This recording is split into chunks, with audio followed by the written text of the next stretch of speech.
Za początek istnienia Kaszubskiego Pułku Strzelców Pomorskich uważa się około 15 października, kiedy porucznik Kowalski pojawił się w Poznaniu wraz z oficerami, żeby przejąć dowodzenie nad kadrą oficerską pułku. Już około 20 października pojawił się w Belwederze wraz z delegacją u wodza naczelnego Józefa Piłsudskiego. Wtedy delegacja Kaszubów, bo nie była to tylko delegacja wojskowa, poprosiła o to, żeby wódz naczelny objął szefostwo nad pułkiem. Bardzo niewiele pułków mogło to imię nosić. Na tym spotkaniu również Kaszubi przysięgli swoje przywiązanie do Polski. No i tutaj uderzyli mocno w serce Józefa Piłsudskiego i dlatego zgodził się, tak, na to szefostwo. W roku 20, kiedy powstała 16. Dywizja Piechoty, wówczas jednostka, którą był właśnie 66. Pułk, zyskał miano Kaszubskiego Pułku Piechoty. Dlaczego? Dlatego, że w 19 roku głównymi członkami tej jednostki byli Kaszubi, byli ochotnicy kaszubscy i w tym 20 roku właśnie zrobiono to jako symbol przywiązania Kaszub do Polski.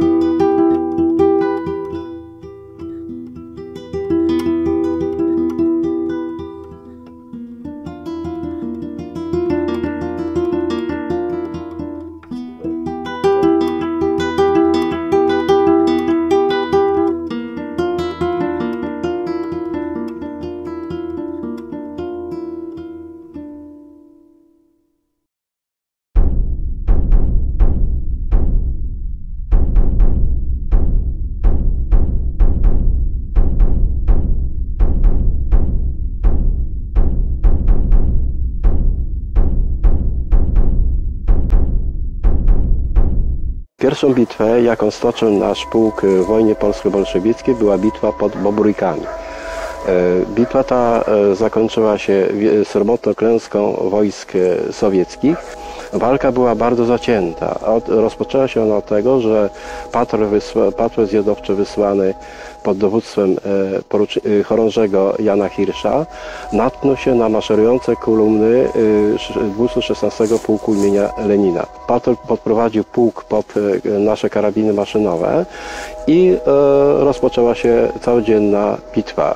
Początkowo losy bitwy przechylały się na stronę rosyjską, jednakże zaciętość naszych żołnierzy, atak przy pomocy granatów, atak białą bronią przyczynił się do tego, że 216 Pułk został zlikwidowany. Zginęło tam ponad 200 żołnierzy. Bardzo wielu żołnierzy wzięto do niewoli, łącznie z dowódcą pułku oraz sztandarami.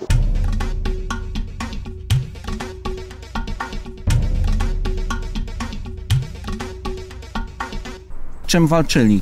Przede wszystkim w ich posiadaniu standardowym znajdował się Mauser-Gewehr 98. Wojsko polskie posiadało też karabiny z innych krajów, między innymi z Francji. Mam tu na myśli karabin Lebel, wzór 1896. Jest to karabin o kalibrze 8 mm. Do eliminacji wroga służył również bagnet. Ciekawostkowo mogę powiedzieć, że bagnetów nigdy nie ostrzono. Chodziło o to, żeby zadawać nim jak największe rany. Żołnierz też posiadał granaty. W Polsce przedwojennej były to granaty również niemieckie, wzór 17, Stillhand-granatę. Czasami też niektórzy nazywają je tłuczkami do kartofli, bo mają taki kształt. My mamy na wyposażeniu granaty wzór 31, obronny. Jest z ryflowanego żeliwa, skarbowanego żeliwa. Chodzi o to, żeby po prostu ładunek wybuchowy rozrywał go na drobne kawałeczki, skutecznie rażąc wroga. Raził nawet do 100 metrów. Zaczepny nie rozrywał się tak jak obronny na takie dystanse. Jego skorupa rozrywała się, miała ciut mniejszy promień rażenia. Był on używany głównie do ataku.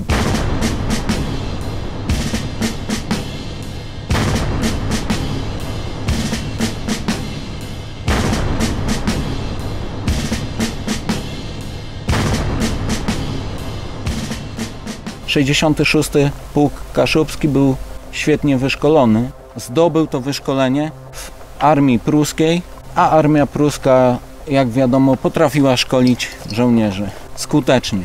I to było potem wykorzystane przeciwko nim samym, jak się później okazuje, i przeciwko bolszewikom.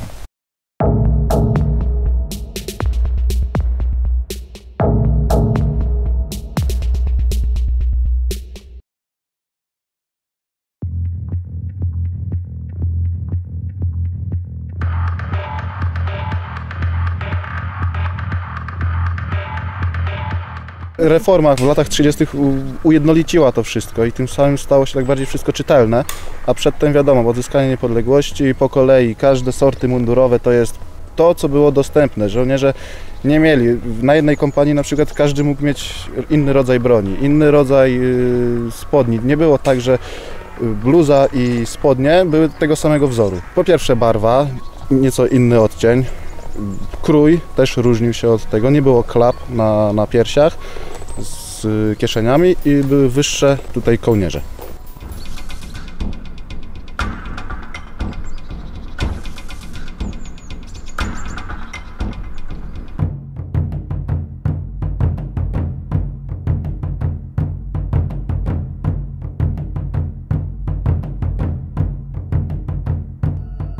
Bitwa ta rozpoczęła się 11 września 20 roku i rozpoczęła ona się atakiem naszego pułku na miasto. Zdobycie tego miasta nastąpiło 24 września 1920 roku. Jest to bardzo ważna bitwa w historii pułku, dlatego że pułk samodzielnie walczył o zdobycie miasta.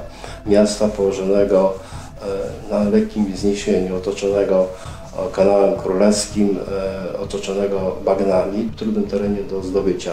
W wyniku zdecydowanej przewagi pułków rosyjskich, gdzie stacjonowało w tym mieście 4 pułki piechoty, 4 pułki kawalerii i pułki również artyleryjskie, wspomagane przez 2 pociągi pancerne Trocki i Moskwa. No, była to dosyć duża siła w stosunku do naszego pułku. Atak Rosjan się zakończył, no i Jan pomyślał, że no już walka się zakończyła, więc czas na wycofanie się. I w tym momencie jego koń został ciężko ranny i on zaczął się przekradać, czołgać w kierunku do tego konia, żeby sprawdzić, co się stało. Otrzymał 2 strzały od snajpera bolszewickiego i w tym momencie zginął.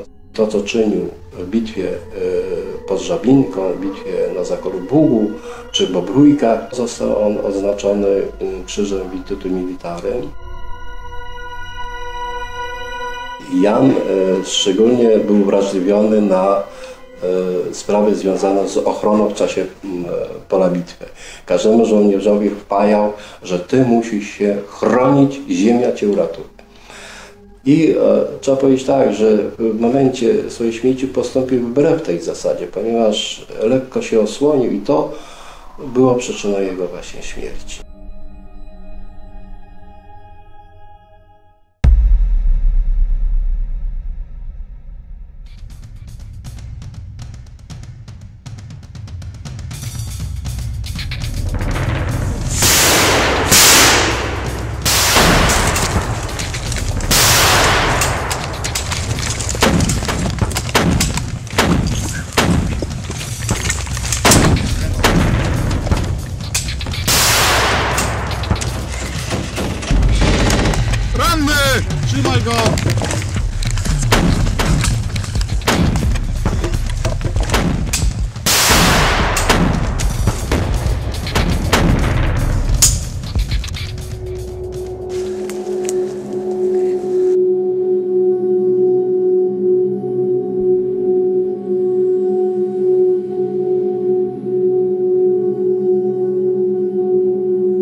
Kościół gromadził tutaj co niedzielę nie tylko żołnierzy 66. Kaszubskiego Pułku Piechoty, ale również i 8. Pułku Strzelców Konnych, ze względu na to, że Chełmno było jednym z większych garnizonów na Pomorzu i dlatego wszystkie jednostki miały również i orkiestry i często właśnie uroczysta msza święta odbywała się w taki dość konkretny sposób, gdzie żołnierze przychodzili na mszę świętą w bardzo dużej ilości z obydwu chełmińskich jednostek.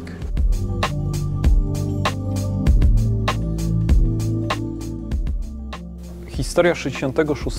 Kaszubskiego Pułku Piechoty jest nieco zapomniana. Dlatego jako Zrzeszenie Kaszubsko-Pomorskie w ostatnim okresie staramy się popularyzować te ciekawe fragmenty z dziejów Kaszub. Bo to żołnierze 66. Kaszubskiego Pułku Piechoty przejmowali dla Polski Pomorze w 1920 roku. Dobrze bili bolszewików w wojnie też 1920 roku i później też chwalebnie, chociaż niestety przegranie, bili się w kampanii wrześniowej, bo pułk został rozbity w bitwie nad Bzurą i jego resztki przebijały się do Warszawy przez Las Kampinoski. Dla Kaszubów to jest niezwykle ciekawy i symboliczny element naszej historii, bo żołnierze tego pułku na kołnierzach swoich kurtek, płaszczy mieli czarnego gryfa, symbol Kaszub. Również dzięki nim ten symbol uległ popularyzacji.